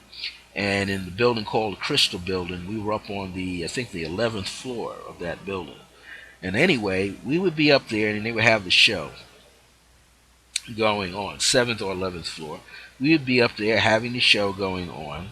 And one of the things that I used to come on there and talk about was dreams, along with numerology as his guest. And I did a survey. I actually put together a survey of my own. I had someone who was a psychology major help me kind of put it together. And it was something like 120 some odd questions. And what was happening was I was with these questions, I was able to put down, ask a person, and it was multiple choice, what they remembered seeing in their dreams. That's how I had to do it. What they remembered. And the question would be phrased: do you remember seeing a car in your dream? Now we get a car, and then we had to ask the next question: the color. Was it in general red, black, white, gray, two-tone, or any other color? And what I had to do was, the person was kind of helping me at that time, and we kind of were able to figure it out. But when I did this, we put it in several local newspapers. I mean, little community newspapers. And one of the community newspapers, which is still going strong, comes out on Fridays, Saturdays, Thursdays, Fridays, and Saturdays of that time at the end of the week, was called the New York Amsterdam News. Very big publication in Harlem. And we would put it out. And Lloyd had these connections because he was a writer. He had his own column. So he would let me put it out. And people would send me their answers, their responses. And at one point, and what really helped me do this was, he said, if I got 100 back, 10 back out of 100. But we found out that he had a listening audience that was over 1 million people across the country. So that means I was going to get a big response. And at some point, I had gotten like 500 responses. And what I had to do was I had to figure out which was 75, 100%, 75%, 50%, 25% of the time the person was having this. And somehow we were able to put this all together and then write the article. And that's how all of this came to be. It came to be that at least you could experience nighttime or daytime. That's a 50-50 split in a dream. Then we just break it down further. Was it midnight? Was it late afternoon? Was it noon? Or was it morning? And we could kind of streamline this.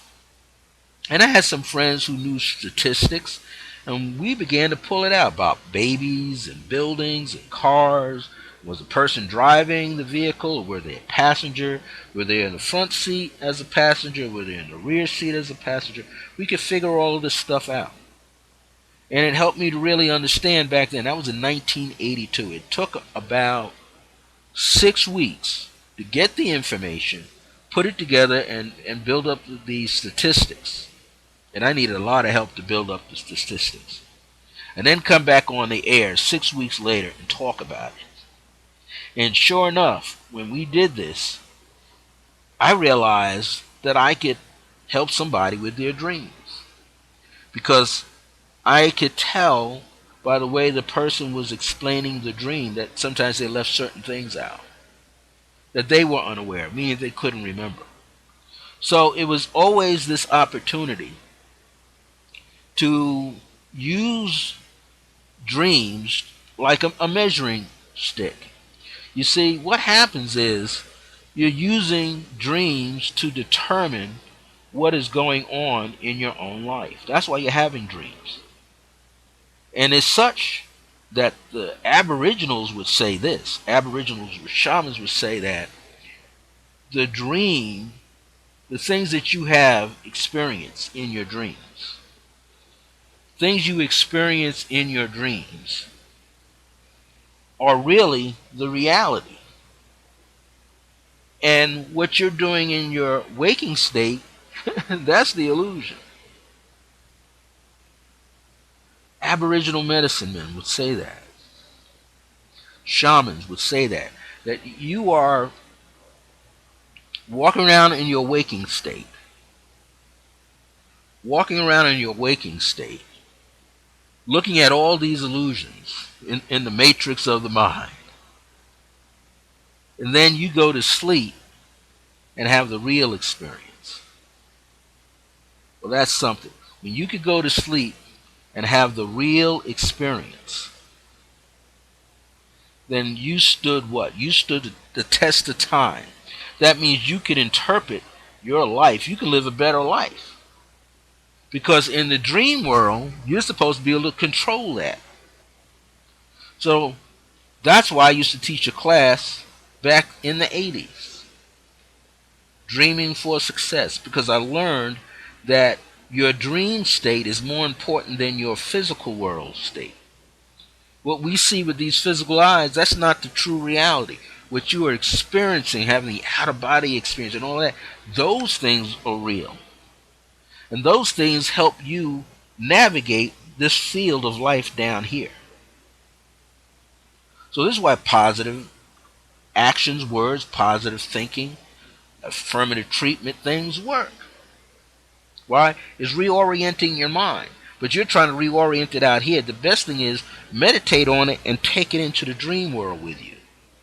Because then you take it into the dream world where you can make the changes, and then you can develop it into a vision, something that you see that's coming into your life, and then wake up and experience it. That's the nature. So here we have the weather in the 4 seasons.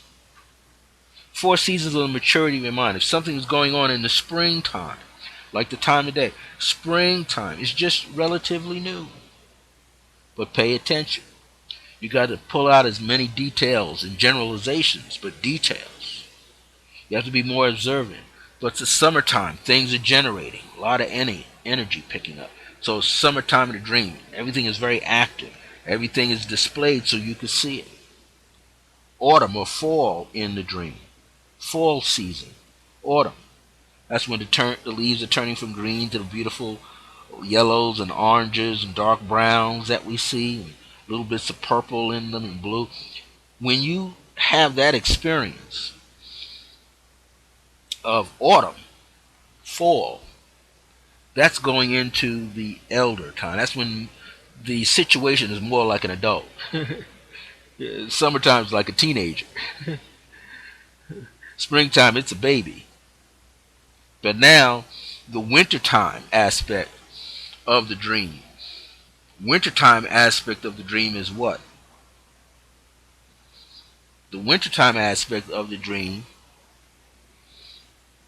is seniority. It's, I don't want to say old age, but this great wisdom is coming to you. So now you must begin. Hold on a second. You must begin to see it. I'll be right back in my frame of consciousness.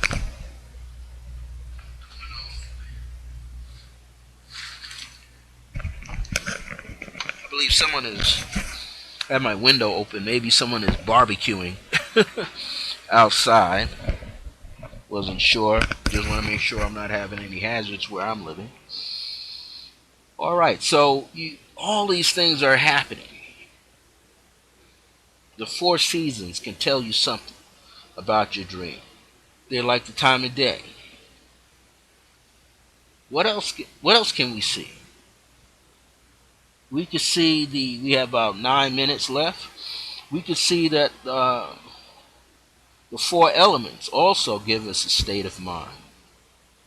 The earth element gives you the material world, the practical thinking mind, the physical body. That's what earth does. Water in a dream gives you the psychic mind, the creative mind, the emotional body, and also the empathic side. The air element denotes the mental body. That's the thinking that's going on, the analytical, the logic and reasoning mind.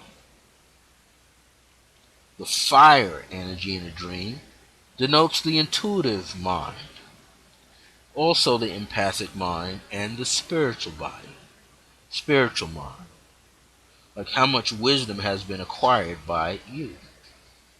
See, so all these things are speaking to us. Then we have colors, numbers. We'll go over this next week. Colors, numbers, people that are known to you or unknown to you, babies in a dream, buildings in a dream, modes of transportation in a dream, animal totems, gemstones, spirits in a dream. So you want to discover how all of these things are working. We're going to cover that next week. We're going to go into the colors and numbers that, because you're going to get some numerology, you see, and people, kinds of people and buildings that pop up in a dream. That's next Thursday. In the first part will be understanding your dreams. We're going to make sure you get that in the first part, and then we're going to open it up to questions. But while we have at least 7 minutes left, is my good family in the chat room, do you have any questions? We type in, do you have any questions? Dreams or decrees?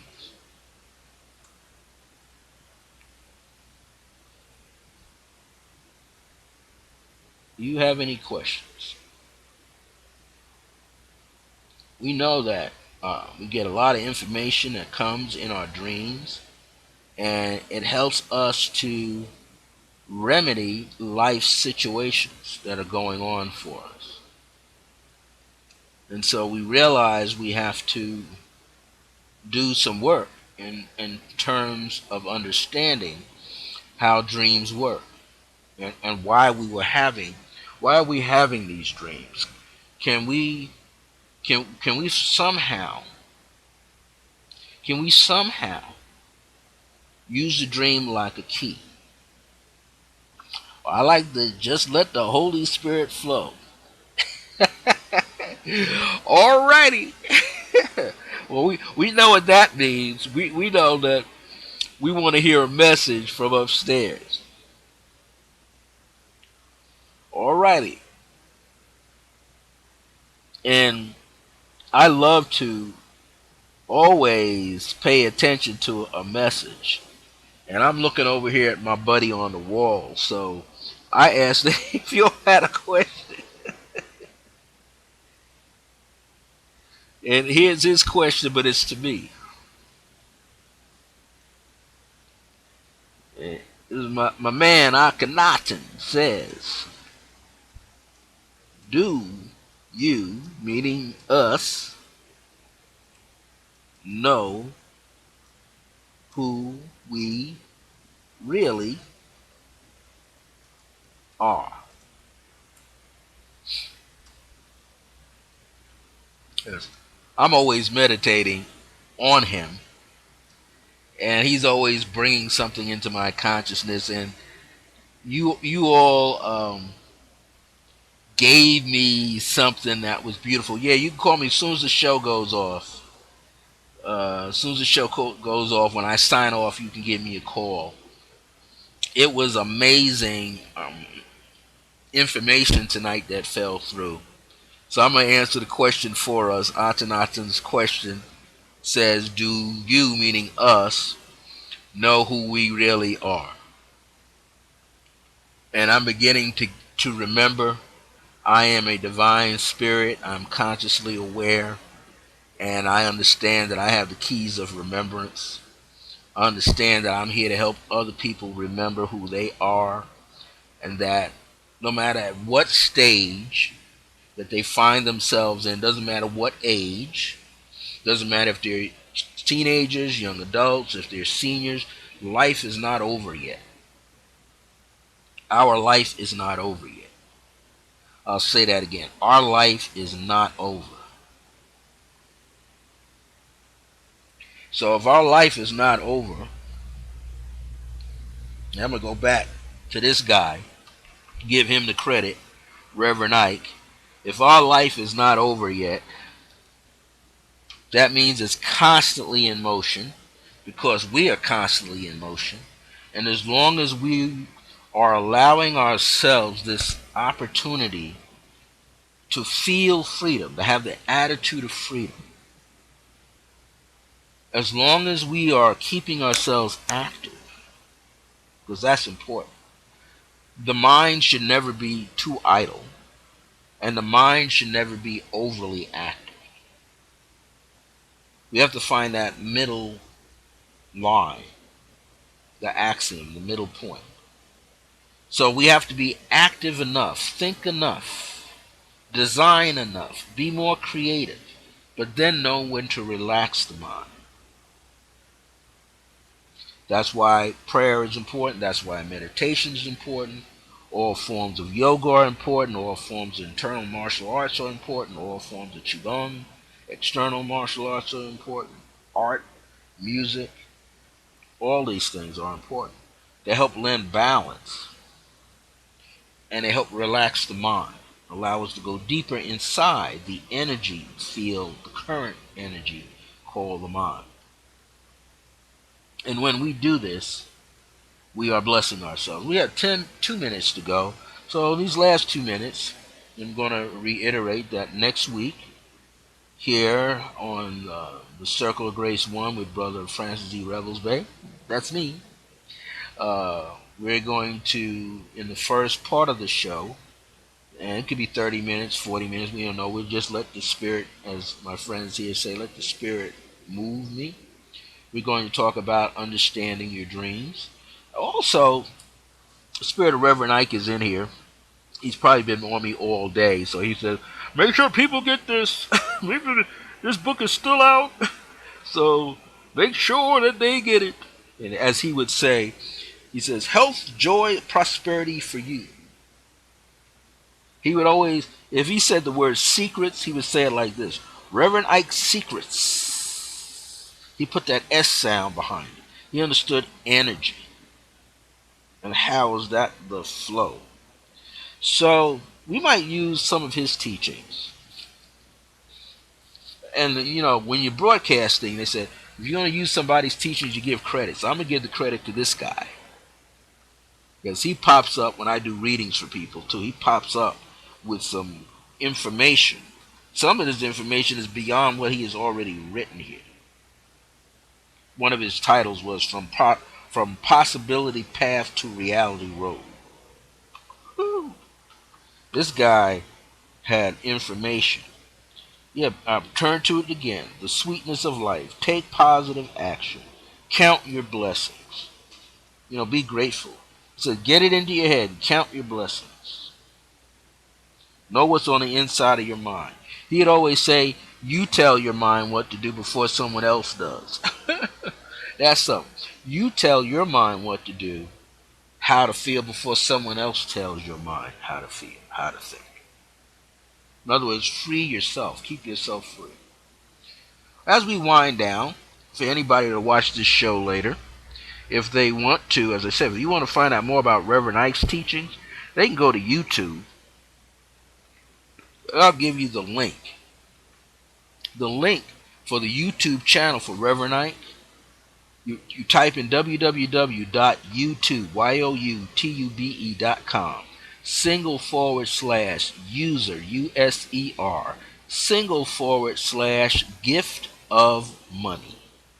/gift of money, and you'll go to that person who that's their channel, Gift of Money. They have all the beautiful clips of Reverend Ike in his day teaching.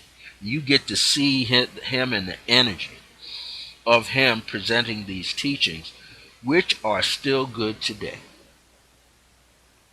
And we'll do that next week. And of course, whatever Spirit leads me to talk about, we will talk about on this show, because it's all about giving information. I'm seriously going to put together some teleseminars and put together these teachings in a PDF format. And technically I'm going to sell them, but I'm going to keep it so you can get it. I want people to get the information. I know how much I could say that it will be, but if I make it so that you can get it, then you can share it with other people. Put some more out there. You can share that with people as well. It's all about reminding ourselves that we're here together, remembering that we are one.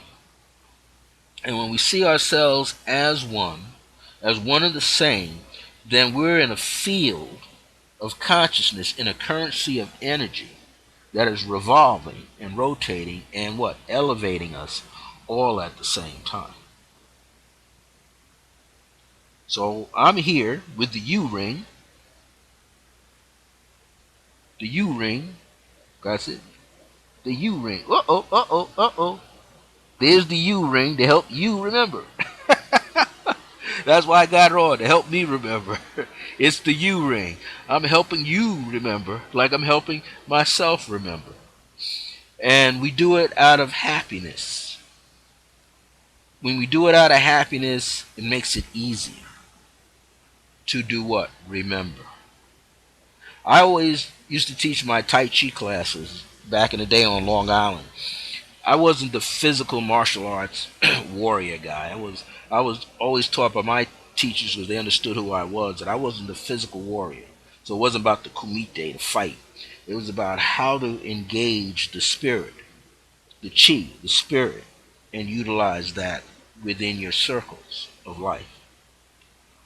And one of the things I used to do, though, I never taught a class from the level of being super serious. Why? Because the majority of my students were older than me, or my age. That means they were working for somebody, or they had their own businesses. They were constantly under pressure. So why come to a class where I'm barking out some instructions when they could come to me with their shoulders down, with their heads down, feeling sad, and I could lift that spirit up with a lot of happiness in the movement, in the joy of doing Tai Chi movements. Some people, I want to get a whole series of moves. Well, no, I would just give them a few freestyle Tai Chi, as I called it. Not that it was my design. I learned it from another guy, another full-blooded Chinese guy who was teaching Ermei Qigong, and He said there's a freestyle form anybody can do it. He said just get your favorite music that's nice and slow, put it on, meditate into it, get up and do the movement. Let the movement move you. The movement of the sounds move you. And man, it was the best kind of Tai Chi ever. And I still, when I can, I'm going to start some Tai Chi. If I can find a location, it's going to be freestyle Tai Chi. Teach people the basic movement, and then we just going to fly. That's important. People will be able to fly using the Tai Chi. All right, it is now 7:05, 5 minutes past the time, but it's all right. We were here. Glad you were here. Next Wednesday, I have a special 30-minute segment on Blog Talk Radio, The Age of Remembrance, Circle Grace 1 and The Age of Remembrance. And it's called, the title is The Best Way to Be You. The best way to be you is to be you. And I'm going to explain what that means. That's next Wednesday at 4 p.m. Mountain Standard Time for about almost 30-minute show. Blog Talk Radio, The Age of Remembrance is the channel. And we're going to talk about what that really means. And then we're going to come back here a week from today, which will be the 19th of May. And we're going to, at 5 p.m., kick this show off and talk about understanding your dreams. And we're going to go from the standpoint of the things you see, people, elders, young people, couples, children, buildings, modes of transportation, colors, numbers, so that you can get an understanding of that, so you can learn how to interpret your dreams. And Reverend Ike Atanaton, Reverend Ike got something going on, so I think they're going to want me to bring something back out of here, and I want to share it. And I'm in a special course. I'm behind it already by about 3 months, 3 or 4 months, but I'm in a special University of Metaphysics program. Hopefully in about 2 years I'll get it done, and I'll have a metaphysical degree so I could teach that as well on here and share all of this information. So I have a lot of things to put out. All right. Thank you for joining me. I really appreciate it. I really love you, Marie and Mike. You're my buddies. Thank you. Give you the hugs when I see you. Give you hugs now. Until next time. And before I say that, anybody that watches this afterwards, email me at iam.circlegrace1@yahoo.com or iam.circlegrace1@gmail.com. If you have any questions, you can go to my website, circlegrace1.byregion.net, and find out more information about what I'm doing. In fact, I got to go back there and begin to update, because I've got some brand new things I want to bring forward. Until next time, remember that divine grace is a blessing, as we are alive and well in the age of remembrance. See you soon. I love you, and thank you so much.